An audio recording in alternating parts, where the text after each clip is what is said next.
Welcome to The Breach Show. I'm Donya Ziaee, the host of the show, and I'm here with our usual panel, Martin Lukacs here in Montreal, Elle Jones in Halifax, and Palmater in Toronto. Hi, everyone. Hey. So we've got a few topics up for discussion on today's program. First, with the news that Elon Musk has bought Twitter, we're going to weigh in on the good, the bad, and the ugly of social media, especially as it relates to movement organizing and the left. We're also going to chat about the Convoy 2.0, the far-right biker convoy that's planning to arrive in Ottawa on Friday. And a little later on in the program, I'll talk to DT Cochrane, an economist who'll give us a perspective on inflation that we're not hearing very much of in mainstream media coverage. So stay tuned for that. This week, the world's richest man bought Twitter. Elon Musk, the CEO of Tesla, managed to convince the board of the social media giant to accept an offer of $44 billion. It's very important for there to be an inclusive arena for free speech where all, Twitter has become kind of the de facto town square. It's just really important that people have both the reality and the perception that they are able to speak freely within the bounds of the law. So what does this mean for the future of Twitter? Well, we're going to spend this segment diving into how progressives should orient themselves to this new reality and to social media in general. Martin, I want to ask you first. Why is Musk buying Twitter, and will it actually change anything? And I mean, can it actually make Twitter any more of a cesspool than it actually is already? Good question. As the saying goes, Elon Musk is extremely online. And, he spends a lot of time tweeting. He has a lot of strong feelings about the platform. And I think as rich men are wont to do, he is just buying outright a very shiny thing that he finds attractive. I think there's an economic aspect to this as well. He has raised an astronomical amount of money for Tesla over the years. And I think that in part has been about this mystique that he's cultivated online as this kind of weird guru, tech genius savior. Even though, of course, Tesla wouldn't have been possible without billions of dollars in public money and in government research and development over the years. So I think, people exclaim oh, he's sending rockets to the moon or space. He's, building these big underground transportation tunnels. And he's also kooky and weird and posts memes online. And so I think his buying Twitter is about buying something that has been kind of central to his success. He also obviously says that, free speech is a big part of why he's doing this. I think he has a very narrow conception of free speech. It means probably things like bringing Donald Trump back onto the platform, relaxing the regulations that has seen some people get kicked off for abusive and abusive behavior and harassment. But I don't really expect the fundamentals of Twitter to change. It's still ultimately a for-profit social media company whose main purpose is to create, collect, mine, and monetize our data.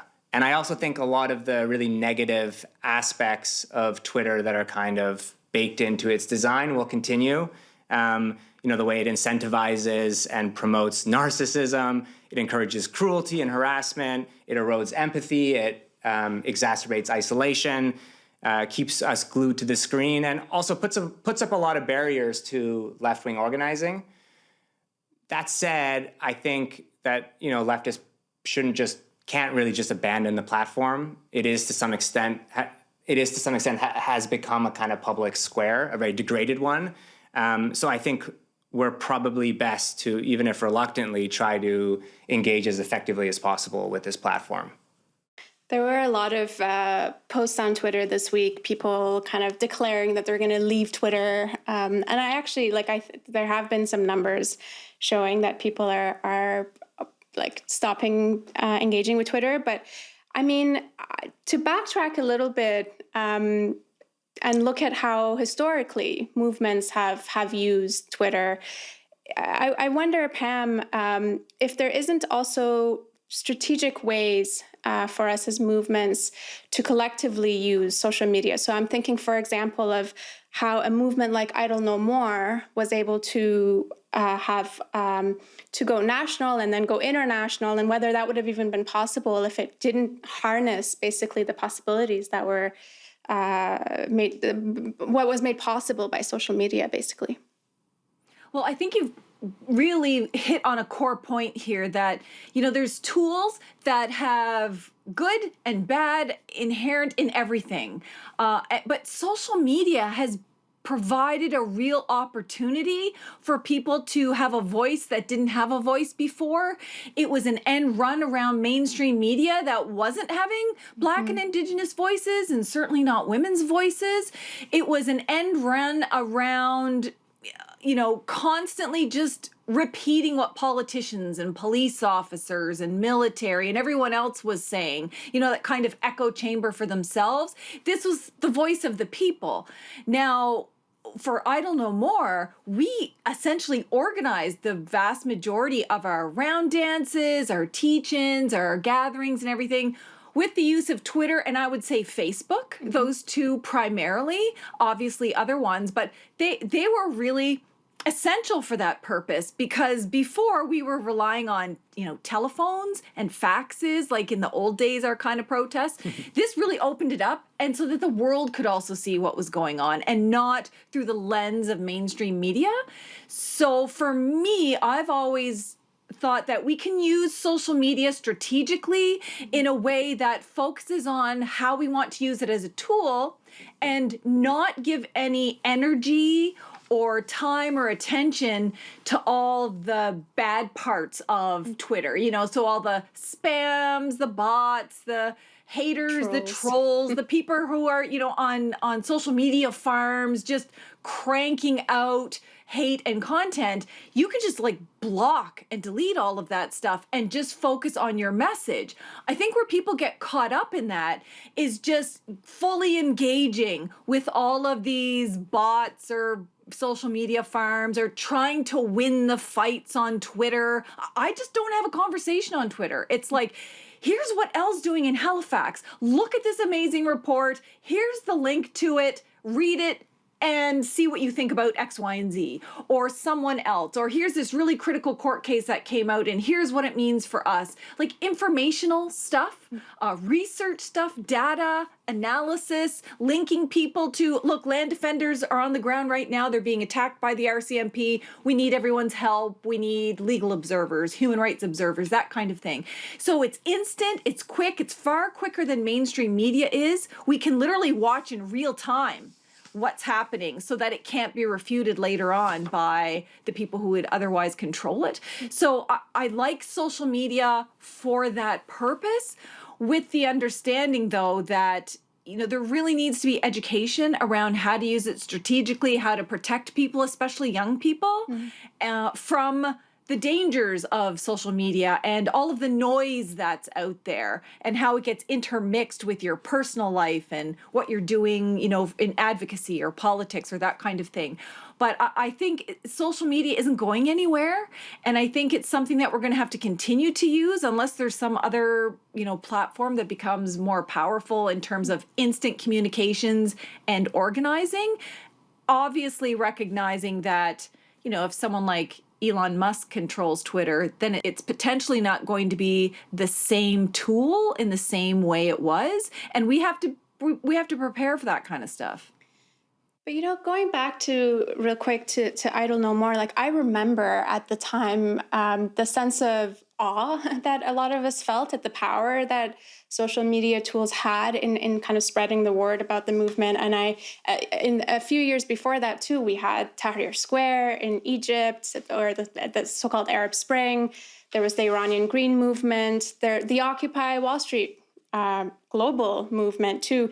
They all created this sense of almost romanticized techno-utopian kind of faith and confidence in digital media, which I feel like by now has kind of faded into much more of like a digital pessimism. Now, what we tend to talk more about is the downsides of digital surveillance, of algorithms that kind of define how we engage with each other and share content and things like that, and the way that these algorithms feed into and amplify inflammatory, usually racist, right-wing voices much more than they do reasonable discourse.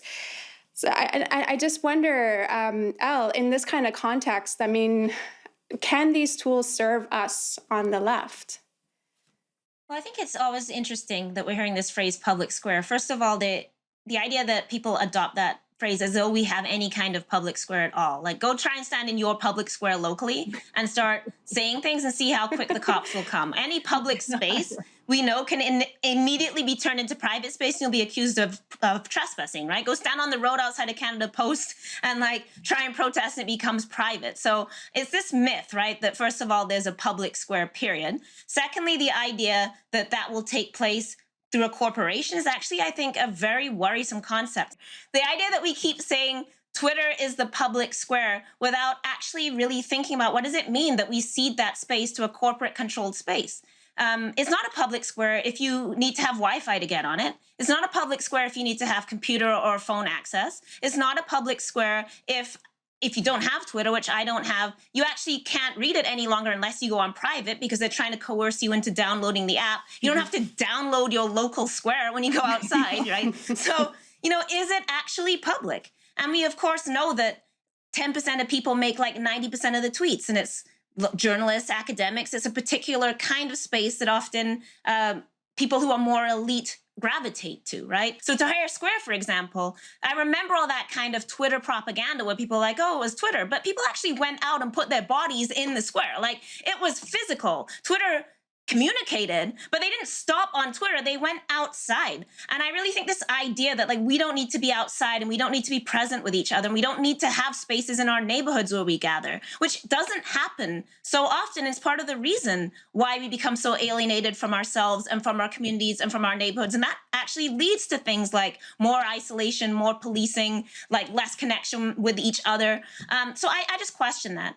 I also think it is important that a lot of communities, like disabled communities, trans communities, have been saying that, this is the way that we're able to come together. And I don't want to erase that in critiquing social media, that a lot of people are saying, you don't see like numbers of trans people in the way that you see or are able to see on Twitter. And if this gets fractured, we're going to have to find other platforms and regroup. And this has happened before. And there's always a kind of break. Or people with disabilities that can't physically go outside, but can access and organize and be part of things in ways that you may not be physically able to do. So I do think that's important. But I also think sometimes something is lost. Like, Pam was saying, we used to call each other and stuff. Phone trees did have a purpose, though, too. We got in contact. We had to check on each other.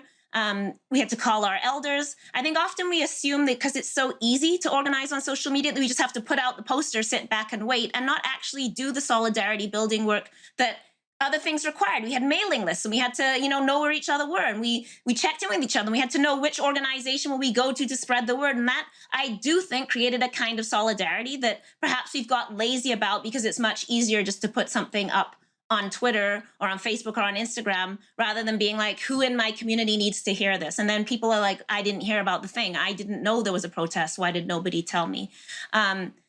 I also do think that, I'm the boomer of the crowd, I guess. Like, I'm an early onset boomer when it comes to social media. Like, I'm not on Twitter. I never have been. And the reason was largely harassment reasons. In Halifax, I'm a quite prominent, Black woman that's outspoken. And I look at my friends' Twitters and I see, no matter what you post, you can post a picture of yourself hugging a puppy and some white supremacist will be under there talking to you about Black people shoot each other in Chicago. What are you doing about that? And to me, that is just mentally unhealthy. Like, I don't want to bring that into my space. So even though there's things that people will tell me, you should get on Twitter to promote this, you could have these conversations, I have made a conscious choice to say I will give up those things that might lead to certain types of communication because I just can't take on those kind of responses. Pam was saying shutting out the trolling, but I shut it out by not participating in it.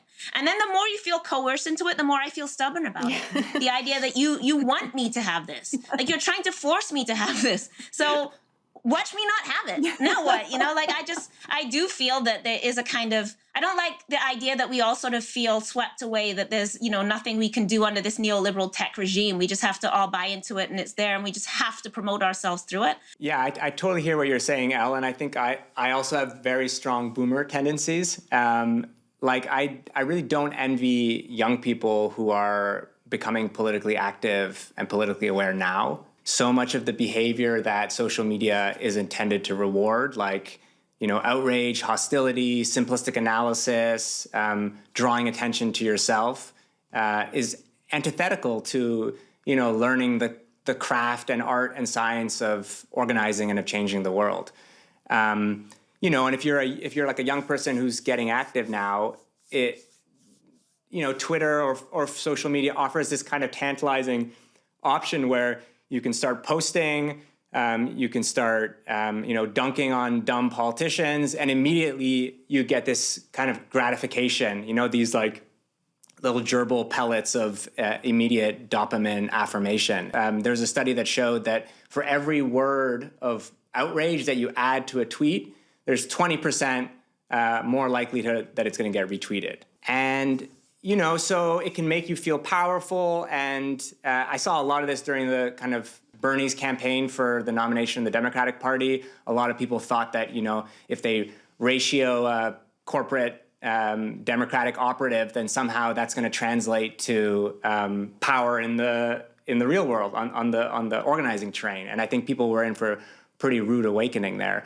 So in many ways, like Twitter and social media pushes you towards trying to seek those immediate hits and that immediate gratification, when so much of organizing is, the best of it is about diligent, persistent, often unrecognized work that takes months, years, a decade, even a generation to really pay off. And so I worry that people are being sucked in by the allure of the medium. And then also I think, I've met young people who have huge followings on Twitter, but are terrified of the prospect of, for instance, doing door-to-door canvassing, door-to-door organizing, which is really the root and stock of transformative work that we do in person. And I also worry that, and now I guess I'm really sounding like a boomer curmudgeon, but I think that also these quick dopamine hits are they really don't stand up alongside the thrills and even joy of organizing that you can experience, like when you are moving in a crowd of thousands of people, or seeing a young person's eyes light up at an inspirational speech given in person at an event, or budding connections that organizers are making at an organizing meeting, in person. Yeah, and that's the thing, when you think about all of it, you don't just do one thing. You don't just only call people, or only meet in person, or only use Twitter, or only march in the streets. If our way of advocating and organizing together was just one thing all the time, we wouldn't be able to adapt to what the government's using. It's also a multitude of tools. So sometimes litigation is the thing. Sometimes litigation would be the worst thing. Sometimes it's international advocacy. Sometimes it's political advocacy. Sometimes it's testifying in parliament. Sometimes it's, speaking out in the media. None of those things individually are 100% effective for everything that you want to do, for every single situation that we advocate in. It's about, where are the people? And, I didn't get on Twitter or Instagram or TikTok or any of those things because I knew anything about it. It was my kids saying, Mom, kids aren't watching CBC News. If you want to get to these kids, here's where they are. And back in the Facebook days, here's where all the communities are. And then they're like, okay, now Mom, it's on Twitter. Here's where people are having these conversations or spreading information so that you get information quickly every day. So they keep reminding me, as much younger than I am, that we also have to make an effort to go where people are. Pam, I'm surprised you didn't mention your TikTok, your latest social media channel, and the dance moves you have there. Very impressive.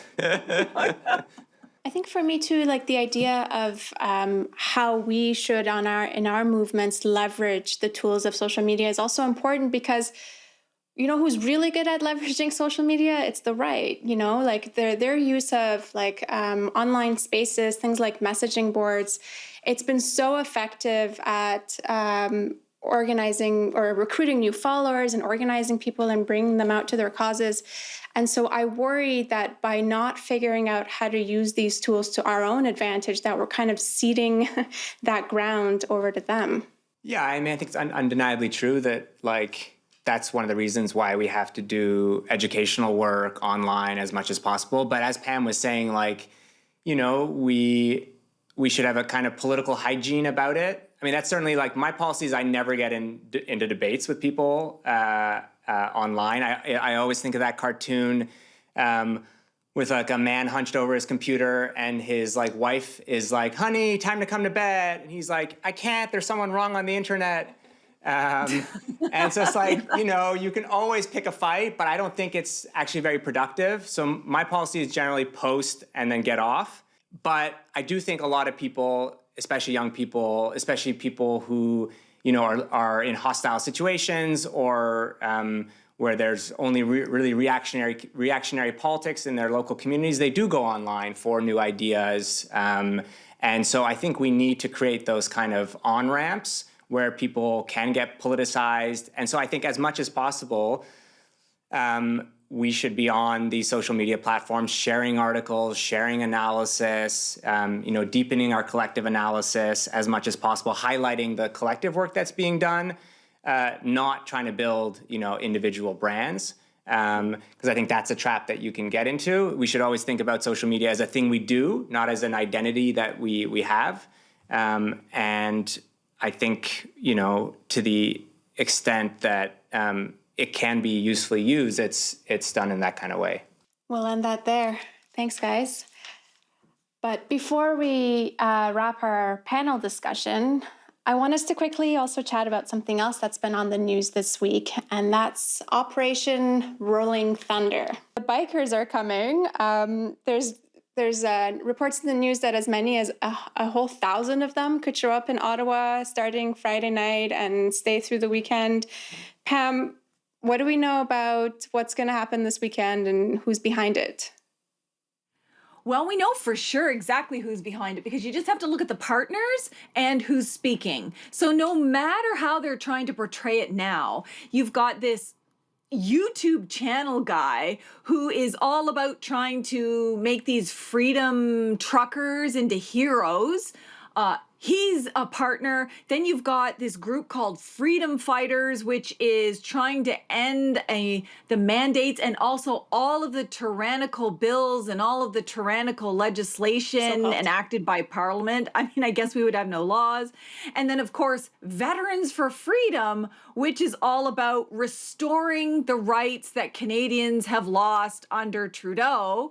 And so we know what this is about. This is this freedom, emphasis on dumb movement. But then you have to look at the key speaker. Now, I never mention ever their individual names. I don't like to promote any of these white supremacists, but there's a dude who is the key speaker. Not only has he been arrested and charged with making death threats against people, politicians, public officials, and that kind of thing. He's also a well-known, very public and overt Holocaust denier, racist, homophobe, and misogynist who promotes violence and engages in violence and threatens violence and counsels violence. So this is what's rolling into town. So they're not even pretending to be under the guise of, oh, we're anti-mandate. In fact, when one of the organizers was interviewed, he said, oh, no, this is purely about veterans. No one's even mentioned veterans. This is all about they're rolling into town to end the tyranny. And here's the thing. So the people involved in it are saying, and if anybody tries to block our access to the war memorial, we advocate for a free-for-all. Now, what's a free-for-all in their terms? We already know they're advocating violence and an end to what they perceive to be democracy. But what happened last time where people brought weapons, like what was happening in the other provinces, or the people were making threats and stalking people and harassing and physically assaulting women walking down the street. Now you've got bikers that are going to come in and do the same thing. What about any of that has to do with veterans? None of that has to do with veterans. And they're saying they're coming back to physically take back the war memorial. Well, I don't know. What are they going to do? Chop it down and take it somewhere where it's supposed to be? Or are they going to urinate on it again? Because that's what their heroes did last time. And so, I mean, people in Ottawa are rightfully concerned about what's rolling into town, and equally concerned that the police are going to give them a rolling escort as they roll into town. I'm sure not unlike what they did last time. Can I do the theme song? Yeah, do it, Elle. No, I mean, it's just funny, right? Because like a couple of weeks ago, if you're, a loyal listener to the show, if you remember when we were talking about Noble Defender, and we had that little thing about like, is it the name of a missile? And it's like Rolling Thunder. Is it the name of a freedom convoy, or is it the name of a missile, right? So, we were joking about like the Noble Defender theme song. And I just think the Rolling Thunder theme song would be funny, like Rolling Thunder, coming through the Ottawa, Rolling Thunder. There is no stopping, Rolling Thunder, protecting your monument, Rolling Thunder, pooping on the pavement. Come on, it's just so like, freedom. I think it's funny that we're just moving through the vehicles. We did trucks and now we're doing bikes. So what's next? Karens with their strollers, like strolling thunder. Exactly. And we're do that because all white supremacist movements also have the role of like women as protectors of family, and we have this with the bouncy castles and stuff, like the installation of the white family. I also find it really funny that they're like, remember, the bylaws say don't pee and poo on the street. Like, you have to be told that. I know. Like, if you look at the communications from like Ottawa, they're like, remember, like, obey the rules and don't poo in public, which they have to tell people because last time they did that. Yeah. Like, come on. Exactly. Come on. And Pam, I feel bad for you because I know that you're a proud motorcycle rider, yes. And they're giving them a bad name. Yeah. I take great offense to that remark. I am a dedicated dirt biker who stands for human rights, anti-racism, anti-sexism, anti-homophobia, and nowhere in any of our dirt biking community, adventure biking community, have we ever come across anybody who's like, yeah, let's I don't know, take down the war memorial and put Trudeau in Guantanamo Bay of all places and celebrate tyranny.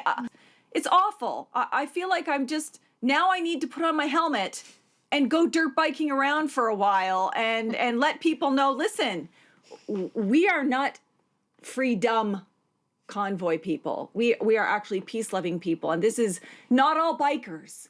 Not just like bikers. The not all truckers. This is not all bikers. Please do not look at motorcyclists like this. This is going to be a select few of probably hate groups, violent people that are supported by the police as always. And we're going to be in the same scenario unless they do something about it. Mm-hmm. Well, you want my final joke on this? Yeah, I just made it. Yes. I just made it up. Yeah. This is brand new, hot off the presses. So you know how Per Polyev, we talked about how he knocks on all those doors? He should rename his campaign Polling Thunder. Oh! Yes. The possibilities are endless. Pam, Elle, Martin, thanks to all of you for the chat. We'll see you next week. All right, I'm out of here. Enjoy the ride. I need a Pam theme song. Like. That's funny because it's like idle no more. Like, you're not gonna idle your motorbike. Oh yes, Elle. I'm good at this. Yeah, you're so good. You need a consultancy, Al. A boutique shop. See you all next week. Up next, I'll be talking to economist DT Cochrane. The rate of inflation has reached a record high in Canada, the highest it's been in more than 30 years. Prices are shooting up in all sectors of the economy, from food and energy to housing and transportation. And across the country, Canadian workers and households are being squeezed. A new report from the Canadian Centre for Policy Alternatives found that for almost 2/3 of people in the country, inflation has far outpaced their wage increases over the pandemic, which means effectively that there's been a pay cut for millions of workers. In corporate media, economists have tended to put the blame for inflation on low interest rates or excessive government spending, and they're using this opportunity to argue for more belt-tightening austerity. But our guest today says these explanations miss a big part of the picture. DT Cochrane is an economist and a researcher with Canadians for Tax Fairness, where he just published a report on the causes of the rise in the cost of living. DT, welcome to the program. Thank you for having me. It's great to have you. So the classic explanation we hear for why inflation is going up is that there's too much money chasing too few goods. But your report points to a much simpler explanation. Can you tell us what you found? So you have this standard explanation of too much money chasing too few goods. This is based on, frankly, bad theory that has become kind of commonplace knowledge with little understanding of where this idea comes from. We think the much simpler explanation is that those who set prices are setting prices higher.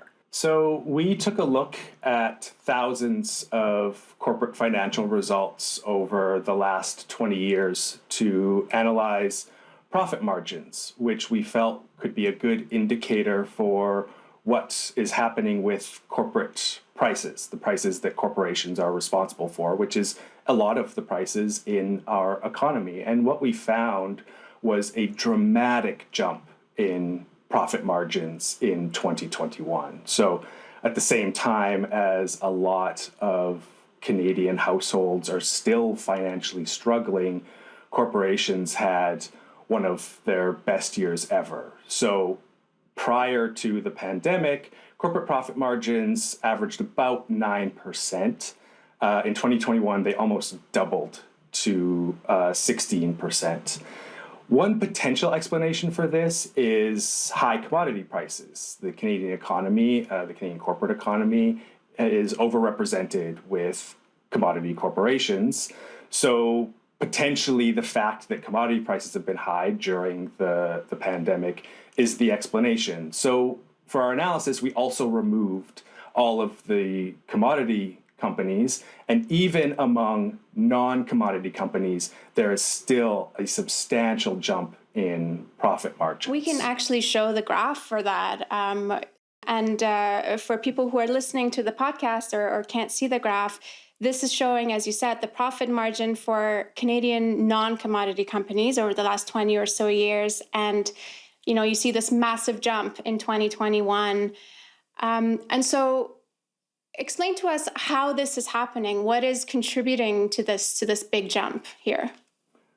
So the explanation for where this jump could come from is either some massive boost in productivity. There's been some incredible innovation that's allowing corporations to produce much more from the same amount of input. There is zero evidence for that. If this is not about increased productivity, this is about corporations increasing their prices. That allows them to take a larger portion of their sales as profits. There are disruptions in the global economy that are raising costs that corporations themselves face. But the real question is, who gets to pass along the increased costs that they have? And the more powerful the corporation, the more of those costs they can pass along, then not only can they pass those costs along, they can take advantage of turmoil associated with the pandemic, but also with climate disasters, also with war, to boost their own profit margins. And in corporate financial disclosures, you're actually seeing a remarkable degree of honesty where corporate executives are saying exactly this. We've been able to raise prices, and that's improving our profits. Yeah, and just to break it down for people a little bit more, we're talking about there are reasons why costs are increasing for corporations, and if they themselves were to absorb those costs, then we would have seen their profits fall. But instead, Absolutely. not only are the profits not staying flat, so they're not just raising their prices a little bit in order to keep their profits what they were before. The fact that they're rising to this extent, it tells us that they're actually engaging in price gouging, right? Yes, absolutely. So we don't think that corporations can set prices anywhere that they want, but it is pretty obvious that they are setting prices, that corporations are responsible to a large degree for our current inflationary situation.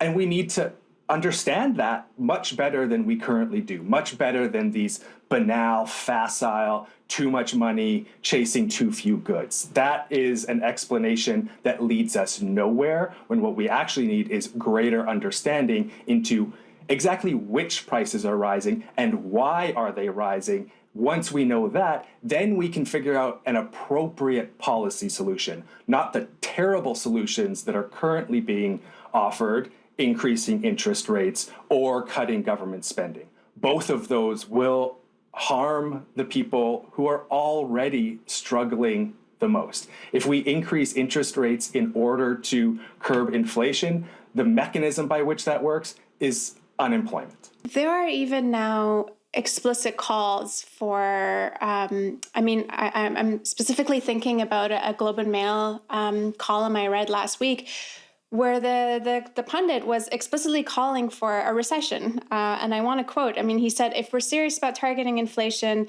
quote, tipping the economy into recession may not only be unavoidable, but desirable. Not a single word about who that would impact the most and who would be bearing the brunt of that the most, right? It reminds me of the comment by Madeleine Albright when she was asked about all of the dead Iraqi children due to U.S. sanctions, and her saying, well, we think that it's worth it. So this Globe and Mail columnist, he's not the one who's going to be unemployed if we have a recession. Mm-hmm. It's going to be all of these other people. And we also know that people from typically marginalized communities are disproportionately last hired, first fired. So it exacerbates all kinds of social inequities. The mere suggestion that we should be using a recession to try to get inflation under control is inhumane. Yeah. I want to play us a clip. It's becoming a regular feature of the show, playing a clip of Pierre Poilievre. But I want to play what he thinks we should do in order to address inflation, or to use his new favorite term, just inflation. Have a look at this video. How are we going to take care of the overinflation? We're going to stop printing money, phase out the deficit, and cut the inflationary taxes that are driving up the cost of living. So that should even everything out by when? Well, I think it'll take me about a year and a half to tackle inflation after I become Prime Minister. But they're creating a bigger and bigger mess every day, and it's going to be a lot to clean up. But basically, stop creating cash and start creating the stuff cash buys. Stop printing money. It seems so simple. If we just had less money printed, there would be less money to go around and there'd be no inflation. No? Yeah, I on his little portmanteau of just inflation, just from a comms perspective, it doesn't work, because it makes it sound like you're saying, oh, well, it's just inflation. Don't worry about it. That's the opposite of what he's trying to say. So that's silly just on the face of it, but that's not my area of expertise. I don't know if Poilievre believes the things that he's saying, in which case he's just a useful idiot to those who benefit from the economic status quo, or if he knows what he's saying is wrong and he's just being duplicitous. Ultimately, it doesn't matter. What he's spouting is pure nonsense. His reference to an inflationary taxes is so strange, considering that one of the roles of taxes is to draw money back out of the economy, and he's saying there's too much money in the economy. Yeah. One of the things that people who make this too much money, chasing too few goods, rarely address is who they actually think it is that has this too much money. Like, who do they think should have less money? Should it be the people already trying to survive on sub-poverty social assistance? Is it the nurses who are overworked and understaffed? I will say very plainly who I think has too much money, and it's the wealthy. The wealthy have too much money that they're able to use in all kinds of socially detrimental ways. They're able to hire the tax lawyers and the accountants to help them avoid taxes. They're able to take too many flights and consume other high emission goods. They're able to buy up too many residential properties to be their assets. The spending of the wealthy has all kinds of deformatory effects on our economy. So certainly they should have much less money, but taxing them is not going to be inflationary. That's going to be a way to reduce some of the demand for some of this stuff that we should be reducing demand for. That's the perfect segue to what I wanted to ask you about next, which is the recommendations in your report, right? So if we wanted to address the corporate greed that's driving inflation, what do we need to do? Who do we tax? So first, I'm actually going to advocate for just greater transparency. So our report looked at publicly listed Canadian headquartered corporations. It didn't look at private Canadian corporations like, say, the Jim Pattison Group, whose eponymous owner has doubled his wealth from about 8 billion to 16 billion during the pandemic. It wasn't able to look at Canadian subsidiaries of non-Canadian corporations like Walmart. So there's a lot of companies it wasn't actually able to analyze. What we need is country by country financial reporting so that we can see where revenue is actually being generated, where profits are actually being taken, and where taxes are actually being taken. And this can be an important piece to actually figuring out what is driving inflation, as well as other gains that corporations have been making in recent years. So greater transparency is the first thing. We need to raise the general corporate income tax rate. It has been cut from almost 40% in the 80s down to 15% under Harper. Both Liberal and Conservative governments were cutting the corporate income tax rate. It has remained at 15% under Trudeau.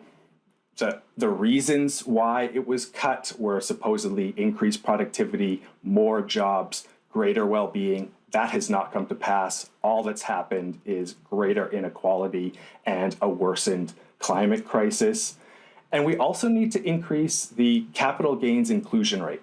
So what does that mean? So every dollar of income that you earn for working is subject to income tax. Every dollar that you take from profitably selling an asset, only half of that is subject to income tax. That overwhelmingly benefits the ultra wealthy who own the vast majority of the assets. And when corporate profits are rising, asset values are rising along with it. So raising the corporate income tax rate, raising the capital gains inclusion rate, and increasing corporate transparency are three of the ways that Canadians for Tax Fairness recommends as part of dealing with the issue of corporations driving higher prices. Yeah. Just to bring this to a close, I mean, some of the ideas you mentioned, the taxation ideas that you mentioned, I mean, they're overwhelmingly popular with Canadians. There was a poll last year done by Abacus, which I'm sure you're familiar with, and it found basically super majority support for taxing the rich. You know, close to 90% of the people in the poll said they support a wealth tax. Similar numbers support increasing the income tax rate. Others supported the excessive corporate profit tax. And what was also interesting is that support for these ideas cut across regional, demographic, and even partisan divides. So there's no political party that has a clear advantage on this issue. Now, we know the right historically has been really good at stoking people's fears and anxieties about the cost of living going up. But I'm wondering what you think it takes for the left to also be able to channel those fears and anxieties into political support for the kinds of programs and policies it would take to go after the culprits that you describe behind inflation? Yeah, I see that the widespread recognition of corporate power. Everywhere you turn, you find corporate power affecting our lives in harmful ways, causing us harm. Yet somehow the prevailing narrative of supply and demand setting prices through the market at an equilibrium that clears the market has taken hold. And I think the reason it's taken hold is because it's so useful to the corporations who have actual price setting power. So we need to tap into people's recognition that corporations are powerful, their anger about that power, and connect it very simply to the fact that corporations set a large majority of the prices that people face in their day-to-day lives. The story is so much simpler than the dominant narrative. You have corporations who sell us many of the goods that we need. They get to set the prices on that. Let's start from there when we're wanting to understand where inflation is coming from. They're price makers, not price takers, like you wrote. Corporations are price makers. They're not price takers. But then let's connect that to the fact that corporations have broad control within our economy. Yeah. Capitalism has often been juxtaposed against command economies, and we were told that the collapse of the Soviet Union showed the failure of command economies. But we have a command economy. It's just commanded by the executives in the C-suites. And it's commanded in the interest of themselves and the wealthy owners of the corporations. So we need to juxtapose our existing corporate command economy with a publicly managed economy, and then talk about the economy we actually want to see. Offer, again, a clear vision for what we think a sustainable, just, caring economy can and should be. Well, we'll leave it there. DT, thanks so much for joining us today. It was great to talk to you. Thank you for having me. That was DT Cochrane, an economist and researcher with Canadians for Tax Fairness. And that's our show for today. Thanks for tuning in, as always. And if you like what we do and want to help do more of it, please consider becoming a member of The Breach and donating to our work. You can do that at breachmedia.ca. And to keep up to date with new episodes of our show, make sure to subscribe to our channel on YouTube and do hit like on this video because it helps us increase our circulation. And if you're listening to the podcast version, don't forget to rate, like, and share. I'm Donya Ziaee, signing off for all of us at The Breach Show. See you next week.